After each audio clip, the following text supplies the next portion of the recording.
Episode के starting में iceberg CP9 का असली चेहरा देखकर काफी ज्यादा चौंक जाता है और बोलता है कि ऐसा नहीं हो सकता। जिसे सुनकर लूची बोलता है कि ये सब छोड़ो और ये बताओ कि प्लूटोन के असली ब्लूप्रिंट हैं कहाँ पर। फिर यहाँ पर फ्रैंकी को दिखाया गया जो उसॉप के पास तक आ जाता है ताकि उसे पकड़ सके और उसे देखकर पहले की बातें याद करता है कि उसने बोला था कि वो अपने दोस्त को उन पैसों से ठीक करेगा। और इस सब को याद करने के बाद वो उसॉप के पास आ जाता है। उसॉप फ्रैंकी को देखकर बोलता है कि आखिर तुम हो कौन। जिसे सुनकर फ्रैंकी बोलता है कि ये मत बोलना कि तुम मुझे भूल गए, मैं हूँ फ्रैंकी। पर चिंता मत करो, मैं यहाँ पर लड़ाई करने के लिए नहीं आया। मुझे तुम्हारे कैप्टन से कुछ काम था, पर क्योंकि वो मुझे अभी नहीं मिल रहा तो मैंने सोचा कि तुम्हें ही पकड़ लूं। फिर यहाँ पर जोरो को दिखाया गया जिसने सभी के सभी लोगों को हरा दिया होता है। जिसे देखकर चॉपर बोलता है कि वो कितना ज़्यादा कमाल का है। नामी सब लोगों से बोलती है कि चलो हमें यहाँ से अंदर जाकर रॉबिन को ढूंढना चाहिए। और इस सब के बाद वो सब अंदर चले गए, जहाँ पर नामी जोरो से बोलती है कि जोरो तुम्हें वहाँ पर नहीं बल्कि यहाँ पर जाना है, मेरे पीछे आओ। फिर यहाँ पर लूफी को दिखाया गया जो अपने शरीर को खींचकर उसे उस ट्रैप से बाहर निकाल लेता है और बोलता है कि देखा, ये मेरे लिए काफ़ी ज़्यादा आसान था। वो शिपराइट ये देखकर बोलता है कि बढ़िया, अब जल्दी करो और मुझे भी यहाँ से बाहर निकालो। जिसे सुनकर लूफी बोलता है कि हाँ। फिर यहाँ पर CP9 को दिखाया गया जो आइसबर्ग से बोलते हैं कि चिंता मत करना, हमने अब तक अपना काम बिल्कुल अच्छे से करा था।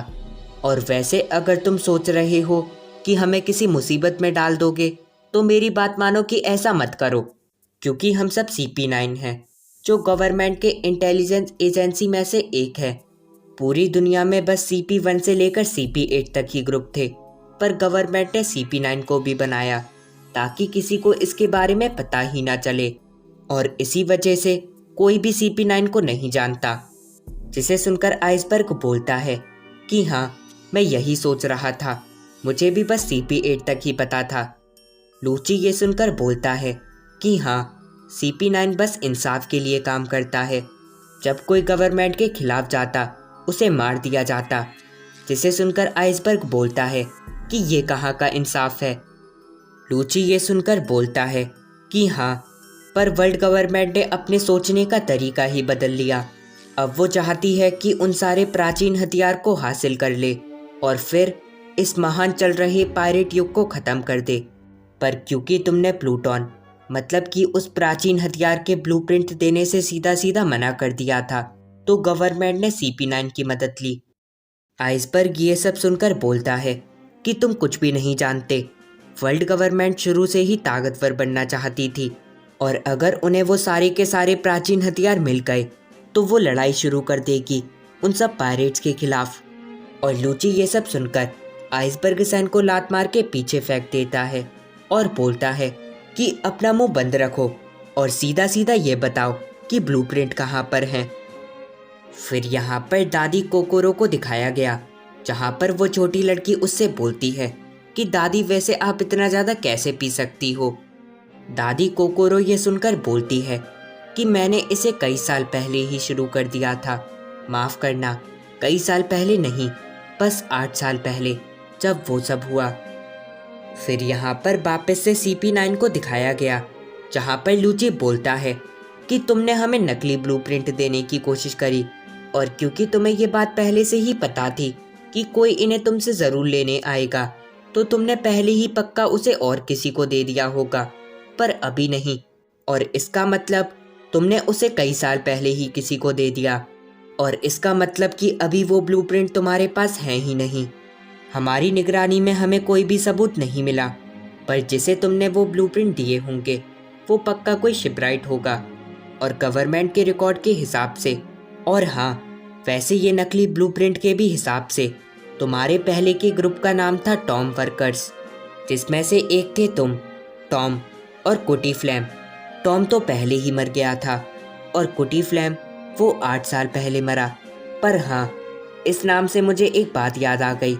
एक दिन एक आदमी आया था जिसने अपना नाम कुटी फ्लेम बताया, पर बाद में उसने ये नाम कभी भी यूज़ नहीं करा। और तुमने भी बोल दिया कि उससे बोलो कि वो वहाँ से चला जाए। और दूसरे शब्दों में बोलूँ तो कुटी फ्लेम अभी भी जिंदा होगा, जो कि इसी शहर में रहता होगा। जिसे तुमने वो ब्लूप्रिंट दिए वो और कोई नहीं बल्कि फ्रैंकी ही था।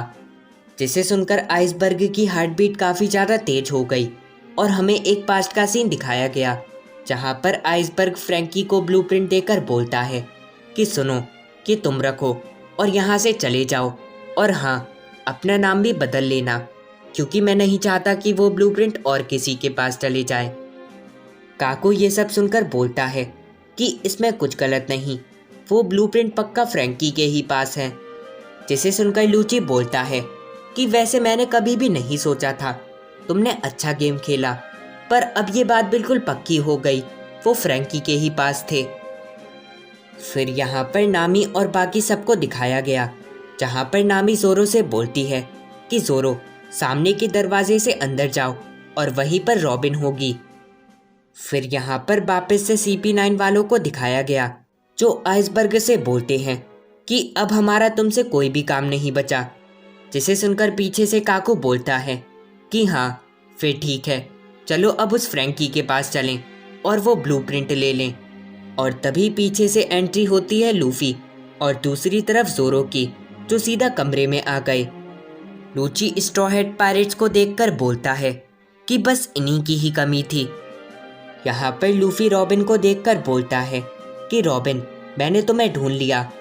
जिसे सुनकर पीछे से जोरो बोलता है कि लूफी, आखिरकार तुम इतनी देर से थे कहाँ पर।